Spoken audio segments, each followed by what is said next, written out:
Even when I'm working with people one-on-one, if they're dealing with something like, oh, well, I have this thing at work going on, but it's not as serious as my sister who's, struggling with cancer treatments. It's like your sister can be going through that thing and you can be having a hard time in your marriage or at work or whatever. I guess the hard question is I think that we're just in a society that teaches us to bring everything down, put it under the rug. And so now that we're in a changing society of bringing everything out, I think that there's going to be an in-between until we get used to having those emotions present. Today's episode is really nourishing. It's with Yasmine Cheyenne, who is the author of Wisdom of the Path. This is her second book. Her first book is called The Sugar Jar. She is a self-healing advocate. She works in mental health, and she really encourages people to live honestly and truthfully.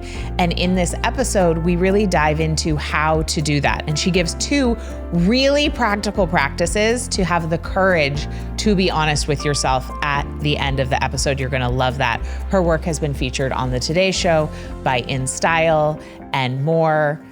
Check out the episode with Yasmine.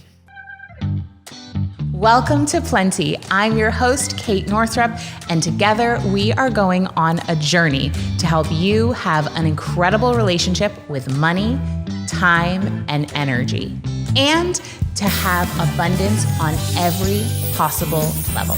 Every week, we're going to dive in with experts and insights to help you unlock a life of plenty. Let's go fill our cups. Please note that the opinions and perspectives of the guests on the Plenty podcast are not necessarily reflective of the opinions and perspectives of Kate Northrup or anyone who works within the Kate Northrup brand. Welcome. Thanks for being here. Everyone's going to think we took something. No? Yeah. Always the first episode of the day is always like pretty giggly. I'm not sure why, but it's just, I think it's probably because I'm caffeinated and like excited. Oh, yes. I'm a bit of a golden retriever. So, okay. So when did you start writing?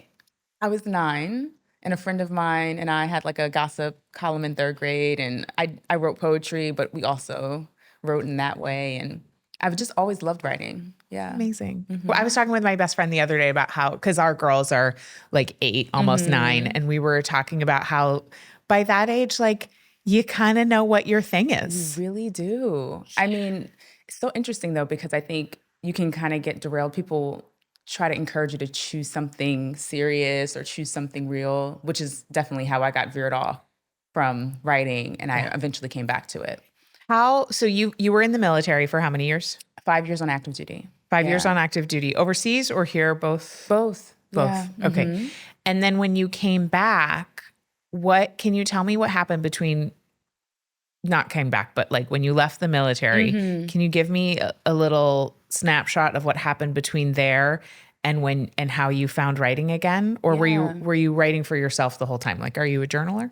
So I've always been a heavy journaler. Yeah. And in the military, I served as a paralegal. I did a few things because when you're in the military, you do whatever they need you to do.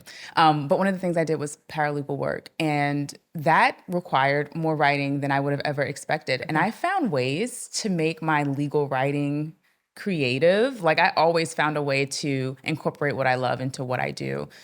When I got out of the military, I didn't really understand. I knew we were in a recession, but I didn't understand what that meant. So was that 2008? This was 2011, so we were 2011. There were no jobs. There was no anything. I didn't understand what that meant. And so I just kind of went for it. I think the beauty of not understanding what it meant was not understanding the limits. Yes. And so, I decided I worked a couple of corporate jobs, but I continued to do what I loved on the side. And then it took a while, but by 2016, 2017, my business things were taking off. Was your primary platform that you started on Instagram? Were you a blogger? Where did you start putting your stuff out there? So it's so interesting because I think all of us have like these various ways so I started with styling. Being a stylist, a fashion stylist. Amazing. And what I did was, you didn't come to me just for clothes. You came to me because I don't feel good about the way that I look in these clothes. And so it was less about the clothes, more about the feelings. And I kind of incorporated both of the things that I loved into one. And then I would write about it. I would write about what I had a blog called Brooklyn Bradshaw, like Carrie Bradshaw. Amazing. And I would write about it. And I don't know, maybe my sister was the only person reading my blog, but it was a way for me to, It only takes one. It only takes one to get yourself out there and keep you going. So you started a blog. I started a blog. Okay. And what year was that? I want to say 2013, 2012. Okay. Yeah. Amazing. And then over time it evolved though. So when did you start, how did you find meditation and the work closer to what you're doing now in terms of healing, even though you were definitely doing healing work through style? Healing work. I just didn't know. Right. So when I served in the military, I also got to be a victim advocate. And that was basically supporting people who were victims of crimes, specifically sexual assault, domestic violence. That was probably my introduction into healing work, specifically trauma work, and more so through my own. I think most of us start that way. I needed healing to be able to hold space for the majority women and children that I was supporting, but I also wanted to be able to provide them with resources outside of just fill out this paperwork and we'll get you here. I knew we needed money, which was something that was, I think, we don't talk about enough in victim advocacy. I knew they needed money, and I knew they needed mental health resources to be able to get their families back up and running. So that was kind of my first introduction to advocacy. And then I thought, what happens to them when they leave, when these resources run out? And I began to get curious about, I knew I had a capacity to hold space for tough stuff. So I thought, how can I be a part of this? That seed was planted, but it didn't really begin to take off until years later. I would say around the blogging time period, I realized, fashion is not quite it. Like, yes, it's helping me reach people. Like, we'd be in the dressing room, they're crying, I'm holding space, but this still is not quite what I'm supposed to be doing. So I think there was like adjustments until I would say 2017. I decided to go full force. I had done the coaching course. I had done the meditation course. I had been practicing in my own life, healing and doing all of the things. And actually, I'm sorry, 2014. I'm getting my dates mixed up. What is time? And I started diving into it in real life. Sharing it on social media had never crossed my mind. Okay. In 2014, Instagram was only a year old. Yeah. I was literally just using that for what everyone else was using it for. Random pictures that had huge filters on them. Like, that was it. I never thought I should share my writing or I should share my thoughts online until 2017. Okay. That was why I was like thinking about that date. And what happened in 2017 that made you start thinking about that? A friend of mine said, your writing's really good. The things you say, like just in conversations, really good. You should share them online. And I thought, nobody's going to care. I mean, I had 150 followers that were just people I knew. Yeah. And I just didn't want to get caught up in what Instagram was becoming at that time from my perception, which was ads and a lot of just falsity. And I was under the impression that you could only be healing if you were doing the real work in person. And so I was like, I'm really more interested in real life that people can gain access to this work and have that transformation. I'm not so interested in a clickbait, but I was very wrong. You were wrong that A, you can't find healing through Instagram, and B, that people wouldn't be interested in your writing on Instagram. I mean, that's how I found you. Right. And more importantly, that people can't find healing on Instagram. Right. Because my posts have been the introduction to concepts that people never thought about. Yeah. And so I started sharing posts, and I think in a couple months, I think Kourtney Kardashian found one of my posts, shared it, and then it just kind of blew up. You are one of two people I know whose platforms were expedited through a Kardashian. That's amazing. A different kind of expedition. The blessing of a Kardashian. That's amazing. Yeah. Oh, I didn't know that. Yeah. Life is wild, isn't it? It is wild. It is wild. But you were so prepared for that moment, right? Like, that's not, to me, and I'm curious what your thoughts are, that's not a luck moment. To me, that's a grace moment, and also a moment of, you've been doing this work for decades in many ways. What happened for you, though, that's definitely like a before and after, of course. What came up for you internally about a heightened level of visibility that came quickly? I'm still struggling with that. I think being a celebrity is one of my greatest fears. I'm very clear that I don't want to be. Like if I was, it would be someone like, Brene Brown or something. Like, I'm sure she can walk around and like the paparazzi aren't following her. No. You know what I mean? Like she can go to the store. But I bet people bug her a Oh, lot. I'm sure people bug her a lot. Yeah. But I'm sure. But you know what I mean? No, but they're not like photographing her grocery shopping. She could put a hat on and she'd be fine. Yeah. So, that is like the extent that I would ever want to go. So when that happened, all of my like, I don't want to be doing this. Is this really what I want? I don't really need this. All of those thoughts kind of started to creep up. And I've had to encourage myself to not get in the way of my destiny, which is really hard. We self-sabotage unconsciously so often. What are some of the ways that come up for you that you have to keep an eye on or bring some extra love to around self-sabotage? I mean, even after that share, and I've had many other big shares like that since then, I would still find myself saying, okay, I think I'm going to get off Instagram. And I'm just going to, I've gone as far as I think I want to go with that. And I want to come back to in real life. And I always come back to myself and I say, why can't you do both? Like, where is this world that you live in where you can only have one or the other? I don't know if you agree with this, but I feel a lot of pressure with social media, especially as it begins to transform. I want my work to stay as authentic as possible. And I do think that there is beginning to be a bit of performance that needs to happen in order for you to be seen. And if you're not seen, then it impacts your business, which is just a reality. And so I think that now that's more so the struggle that I am feeling within, where I am trying to remain infinitely aware of all of the potential, and also the reality that there is this change that's taking place that would require me to show up in a different way than I may be comfortable with. Yeah, I mean, to me, it's an ever evolving. I stopped doing my own Instagram posts, like actually creating all of them, about 9 months ago. And it's been one of the most liberating things I have ever done. Do they do as well?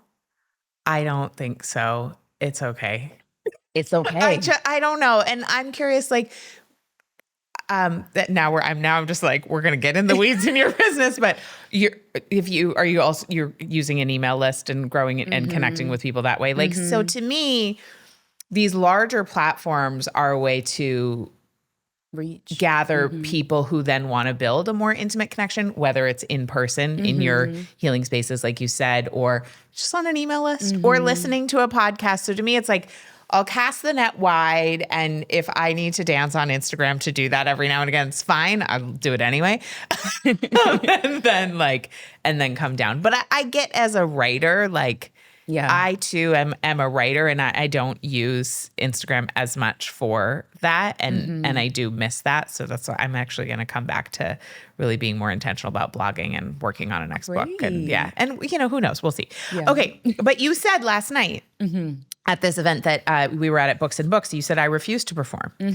And that's really, it sounds like that's a theme with, being afraid of being a celebrity. I refuse to perform. I won't turn myself into a pretzel for what other people want. Yes. And as your platform has continued to grow, as your work has continued to expand, have there been, is there a moment you can remember that you could talk about that was like a crossroads of they want me to do this, that, and that, but I will not perform, that you could share with us? It was like the vow that I made for myself when I started posting on Instagram. I will not, in 2017, when I said, okay, I'll give it 6 months and we'll see what happens. I mean, obviously you could not have planned for what happened to me, but I said, I'll give it 6 months. If it works, great. If it doesn't, I lost nothing.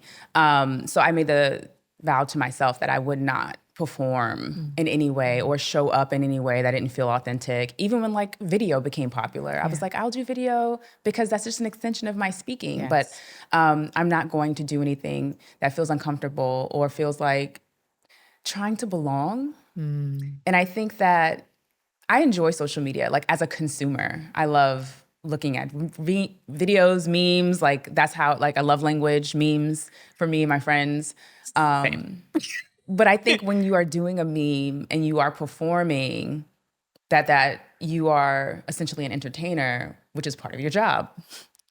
I think when you are, I'm teaching self-healing, I'm in the mental health space. It doesn't mean that it can't be fun, but also, what are we doing here, right? If I'm not in that lane. And so I think for me, as a recovering perfectionist, as someone who struggled with codependency in the past, as someone who's done all of that work, anytime I start to see those threads where I could easily just jump back on the bandwagon and be completely gone in performance, I'm like blinking. Yeah. Red light. Yeah. And it's really to come back to like what is true and be on mission. Right. Which you just articulated so perfectly. And I think all of us could really use that sort of statement to anchor us of like, what am I doing here? I'm in the healing space. I'm in the mental health space. Like that is what I am doing. And then running everything else through that filter of, does that help me be on mission with this or not? And if not, it's so easy to get distracted by like, I should be building out this funnel or whatever. And it's like, does that have to do with anything? Exactly. And then I'm down to have a good time. Like my book launch reel was like, greatest of all time. Loved it so much. It was like, it made me really happy. thank you. It really brought me a lot of joy. It was so much fun. And so I have like these thoughts like, well, if it's fun and I'm enjoying myself, great. Yes. If I'm uncomfortable and I'm forcing myself. Totally different thing. Yeah. Your first book was a lot about boundaries, The Sugar Jar. And this is a very simple question, but I am curious, what does a boundary mean to you? What is a boundary? It's the rules that we set in place that dictate how we interact with each other. And I think no one likes to call it a rule, but I think that is the essence of what a boundary is. It's not an ultimatum, right? But it is, this is what's okay and this is what isn't okay. So I think when people hear rule, they automatically think, oh, you think you're in charge of me? You think you can control me? And it completely puts them off. And people are like, I don't want you to think that you can control what I'm doing. But it's not about controlling you. The boundary is for the person who is setting it. It is for them to control themselves. It is for them to have power over themselves. Yes. And if we looked at boundaries that way, I think we'd compromise differently on what was okay and what wasn't. I think we'd be more honest with ourselves about what we're really willing to do in our relationships or what we're really willing to show up for in our relationships. Yeah. But I think we look at it as an exchange of power. Right. When it's not about that. Right. But it is about exercising our personal power over our own domain. Yes. And our inside experience, right? Yes. Especially boundaries that we set with ourselves. For sure. Which I think is a real tricky one for the folks. Hardest. At least for myself. What was one of the hardest or most important personal boundaries you ever had to set with you and yourself? Being more present at home and not bringing so much work home. Ooh. I think that when I got called out on that, I was like, first of all, like totally. Like who do you think pays for this house? Right. How do you think I pay for that? Absolutely. Like totally went there. And then if I was on it, when I was honest with myself, this is why I always talk about like coming back to compassionate honesty with yourself, because I could make that all about they don't understand how hard this is. They don't get it, blah, blah, blah, blah, blah. But the truth is you're on your phone and you're working and you're on calls when you're home all the time. Like that's the truth. So a few years ago, I really had to make a change and decide how I was going to show up. And it's the hardest thing to do when you have worked so hard for something and it feels, I don't know if you agree with this, but when you're a wife, when you're a mom, when you're a business owner running things, it feels like there's so much sacrifice that giving to doing what you want to do, like just the one thing feels like the only thing you have control over. It's like, I have to give that up too. And then I have these thoughts too, like, well, if I was a man and I was working, I don't think we'd have the same conversation, which is also not true. Because I would say to my husband, hey, you're working all the time. Like but it's these stories we create, I think, out of fear, out of discomfort with being confronted with the reality of my behavior, and also just in the cycle of overdoing, overgiving, overachieving, perfectionistic behaviors that need to stop in order for me to actually access the joy, connection, and peace that I want. Yes. I know I am not the only one that resonates with who's listening. So in your second book, The Wisdom of the Path, which I loved, so beautiful. It's very gentle, but also powerful at the same time, which is a rare balance to strike, I think. And one of the things that came up several times that I wanted to talk about is this, because you talk about some of your past that was really intense and not in like, not in extreme detail, but enough information so we can kind of get the feel. But then several times throughout the book, there are these moments where you'll highlight your own inner dialogue and what comes up as you're sharing those things, which was, is it even okay for me to share this because so many other people have so many other worse things? Or you wrote this great chapter about going to see Elton John. And like, you were like, I'm like aware of my feeling of other people are going to be judging me because like, we're not talking about like war or whatever. Right. And so I'm just curious. I want to dig into that a bit. It comes up for me as well. I know it comes up for a lot of people. We have a tendency in our culture to play the trauma Olympics. And I'm curious, in your healing work, why do you think that is, that we compare our suffering with others and decide, is ours valid enough to address or not? Oh, man. I mean, I think Brene Brown coined it, comparative suffering, right? I think that we compare our suffering as a way of a survival. I mean, I have deployed. I grew up relatively, lower class or socioeconomically disadvantaged, I think is the term. And so having suffered, I guess is my point, or having seen actual suffering, I think there's this automatic comparison to like, is this a real issue here? It took so much work to begin to realize that this may not be as big of an issue as other things I've faced or things that other people in my life are facing right now. And in this moment, in my body, in my brain, this is a big deal. It's real. And I can have I can have all of those at the same time. There's been moments in my life where I've had like health scares. And I think those are the moments where you really realize it like quickly makes everything, clear. Yeah. And I don't want every time that I value myself to be when I'm waiting for results on whether I have cancer or not, or whether I have an issue with my pregnancy or whatever it is. Like, is that the barometer of what matters in terms of my emotions and well-being? It just can't be that high. Yeah. So and that's kind of how I talk to myself internally. And even when I'm working with people one-on-one, if they're dealing with something like, oh, well, I have this thing at work going on, but it's not as serious as my sister who's, struggling with cancer treatments. It's like, your sister can be going through that thing and you can be having a hard time in your marriage or at work or whatever.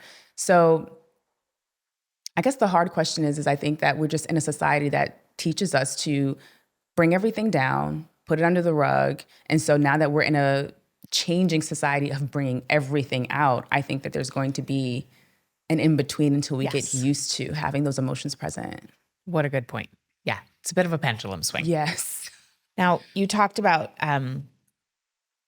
the conversations that you needed to have with some of your family members in the process of writing this book, Wisdom of the Path, and how in your family there's a history of not talking about the things that happened and just sort of pretending they didn't happen. And I'm sure we come from different backgrounds, but I have a similar, same, right? Yeah. And I think a lot of families have that, like we, just whoop, which is something that didn't happen.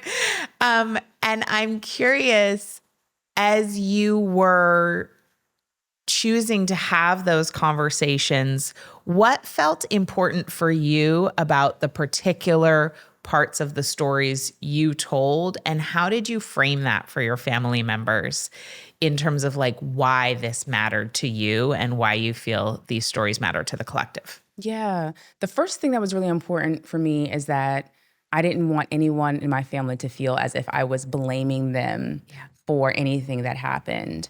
I think that we're all dealt very interesting decks of cards of life, and we're doing the best that we can. Now, at the same time, I do also feel that there are moments in my life that could have been handled differently. And I think those are the other conversations that inevitably came up because of these discussions. But we can't change any of those things. So it's more so just an acceptance that I don't think would have been open to conversation had this not been something I talked about in the book. The stories that I chose for the book were ones that I knew I needed to tell enough for people to understand why I was going through the emotional turmoil or understanding that I was, or the feelings that I was going through. Because had I left them out, it would have been like, okay, the Elton John story doesn't make as much sense if you don't realize where I came from. No, it's like still great. It's great, but it's like, who cares? Yeah, it gives it a little more. It's a different depth. Right? The story about building community doesn't make as much sense until you realize that the community I had was one that was the community I grew up in was, I had a loving family, and also it was doused with a lot of codependency and abuse. So how I had to learn to undo a lot of those cycles and choose something different. And I think a lot of people are in similar situations where they are learning to undo them, and it doesn't actually feel possible. For me, for a long time, it didn't actually feel possible. It was like, this is just a part of the family that I was brought into, and this is just who we are. And now I'm more so like, actually, that is just what we were doing. We can stop and change and choose something different, or at least I can. So, yeah. At least you can. Yeah. And you are part of the system, and the system changes when one person in the system changes every time. What are those relationships like on the other side of those conversations? Like what's happened on the other side in terms of your conversations or availability for connection? Yeah. So, my grandmother is, I talk about this in the book, she's no longer living. So I do believe that the energy of ancestry is a clearer energy where I think she would be really proud in her ancestor energy that I'm doing this. Yeah. I don't know about her actual human energy. I think she would still have been proud, but I think she would have thought, I don't know if you need to share that. But the relationships with people who are still living, it's been such a change because now we're having to learn to interact with the truth. The truth has always been there. This was so interesting. It's always been there, but now it's out. Yeah. And so I think there's more capacity for love. I think there's more capacity for understanding and empathy. I have such a great admiration for my mom, who has, I don't understand how she was able to do the things that she did and raise my sister and I, and for my grandmother as well, who was just trying to hold it all together, and was still able to give us such a great childhood despite all of the circumstances. So I think I have so much more empathy.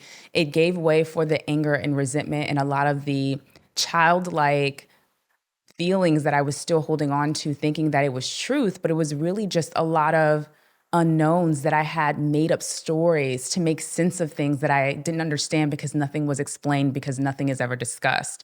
So now a lot of that can be replaced with acceptance and truth and love. And that's been really really wonderful and also hard at the same Yeah. time. Yeah. And I'm sure you work with plenty of people who try to have those conversations and it doesn't actually create the connection or healing that they might have desired. Like it might go worse than they had hoped, or, just lead to more disconnection or whatever. Do you think it's still worth having those conversations, even if I think if the person can't meet you there? So I just want to be clear that there was lots of disconnection before connection, and for me and my family. So I say that to say, if we start before the truth was brought up, right? When it was all swept under the rug, we were in false connection. The disconnection was already present. So when you think about, is it worth having the conversation and potentially losing the relationship? Well, the relationship is already built on falseness. So you would lose the falseness. You wouldn't lose the relationship that you think you're in, if that makes sense. Yes. Like when you're in a marriage that's not working. It's like mourning a dream. It's mourning or a pretend. hope. Yes, right. We've been living in hope anyway. So the only thing that would be erased is the hope. Yeah. So when it was all brought to the surface in my family, there was disconnection, but that was just the realization of the disconnection that was already present. Yes. And so the coming together part is not going to happen for everyone. And I do think that you have to ask yourself, can you have access to the peace that you desire in your life? Can you have access to the love and relationships that you desire in your life while having this disconnected relationship? I know for myself and for many of the people that I have not met a single person, honestly, who was able to continue to have blatantly disconnected, unhealthy relationships and also be fully present in other relationships that have the potential to be healthy. Because when we do one thing one way, we often do all of them the same way. And so if you're able to really compartmentalize that, I think great. I don't want to dissuade anyone from that, but I'd also be curious about how that compartmentalization is impacting your life, your nervous system, your body, your relationship with yourself. Yeah. On the theme of curiosity, last night you ended with a wonderful statement, which is curiosity is the birthplace of freedom. And you spoke about, being curious about our lives and these things that we have decided just are the way they are, right? Like you talked about your family. This is how we are, the end, right? Yeah. How do we find the courage to get curious about the parts of our lives that are status quo, that are flat, where the fire's gone out, or that are blatantly just not working. But we're afraid to rock the boat. We're afraid to disappoint. We're afraid to screw up someone else's life by doing that. Where do we find that courage? I love this question. I think the courage is in honesty. I know it feels like I talk about this. Sometimes when I'm doing interviews, I'm like, oh my God, how many times are you going to mention that? But I think it's so important because when I'm honest with myself, I can find my reality. We talked about this a little bit earlier, but I do think a lot of us are living in a false sense of reality that we're actually angry at that environment and atmosphere that we've created or that has been created for us, that we're just living out someone else's dreams, someone else's hopes and desires for us. And when we come back to honesty, we can be in a place of this. I never, if I had asked myself, if I had gotten curious with myself, I never would have said yes to this. And then when we have that, that's the birthplace of some freedom. It's gonna tear some ish down. It's not gonna be pretty after you start to have those conversations with yourself and others, if necessary, about what that freedom is gonna look like for you. But I think we deserve that chance. Are we actually going to live our entire lives? I mean, if you're living your life under this false pretense, you're probably angry. You're probably resentful. You're probably exhausted. Everybody knows it. Everyone in your life knows it. They don't know what it is necessarily, but they know that you're not happy or enjoy. And so instead of expecting everyone else to meet that, which is what a lot of us are waiting for, our partner, our friends, our family, our careers to meet us and give us that sense of fulfillment, what would it feel like to give it to yourself? And I think that's what curiosity gives us the space to do. Yeah, so we can be bold and curious and have the courage to ask ourselves that question and then take the leap to have those external conversations. Take the risk. Later. But like it starts, we can all have a courageous conversation with ourselves and get out. Like where might you start as a lifelong journaler?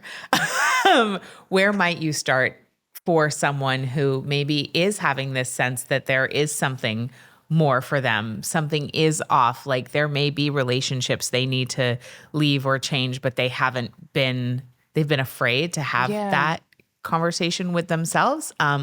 Like, do you have a favorite practice? I have two. Okay, great. The first one is constructive complaining. Oh, love. I Yes. freaking love it.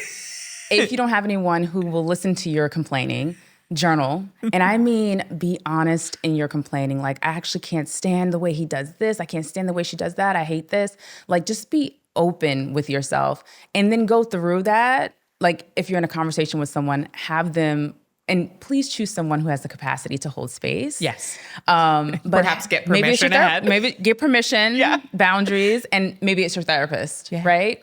But have them reflect to you what they've seen in your statements. If you're doing this journaling, then you want to go back through and you want to highlight the areas that feel like really important. So if you wrote down, every day when I wake up and I'm about to go to work, I feel nauseous, right? Because sometimes we feel it. I mean, most times we feel it in our bodies. Yes. I say most times because some of us have numbed out. We don't even feel it anymore. Then you've highlighted that part that says, every time I go to work, I start to feel nauseous. I want you to ask yourself this question, which is my other favorite tool. So who says that you have to keep doing this? And list them out. Well, I have jobs. Well, I'm adult. Okay, so who says that? And you just continue to ask who says until you begin to get some clarity about what the actual fear might be, what vow you've made with someone who's not even requiring you to keep doing this, that maybe you think I have to keep doing this because of whatever shame or whatever blame or whatever you've taken on, whatever burden that you've decided is yours to bear alone. I find these two to be very powerful in unleashing a lot of truth and also just a lot of pent up emotion that we don't give ourselves access to a lot, that we just say, oh, everything's fine, and ignore. Brilliant. Thank you. So good. Okay, so everybody needs to go out, get a copy of Wisdom of the Path, The Beautiful and Bumpy Ride to Healing and Trusting Our Inner Guide. Also your first book, The Sugar Jar. Yes. So beautiful. You have this gorgeous app, The Sugar Jar, yeah? Yeah, The Sugar Jar community. Mm-hmm. With meditations, community. Journaling workshops. Active meditations. Amazing. Yeah. And any other place that people should come find you? Just on Instagram. Great. If you want to get your daily dose of wisdom and really just, I'm inviting you to your own wisdom, to be clear. So, and it's at Yasmine Cheyenne. At Yasmine Cheyenne. Everything will be in the show notes. Thank you so much for being here today. This is so great. Thanks for listening to this episode of Plenty. If you enjoyed it, make sure you subscribe, leave a rating, leave a review. That's one of the best ways that you can ensure to spread the abundance of plenty with others. You can even text it to a friend and tell them to listen in. And if you want even more support to expand your abundance, head over to katenorthrup.com/breakthroughs, where you can grab my free money breakthrough guide that details the biggest money breakthroughs from some of the top earning women I know, plus a mini lesson accompanying it with my own biggest money breakthroughs and a nervous system healing tool for you to expand your abundance. Again, that's over at katenorthrup.com/breakthroughs. See you next time.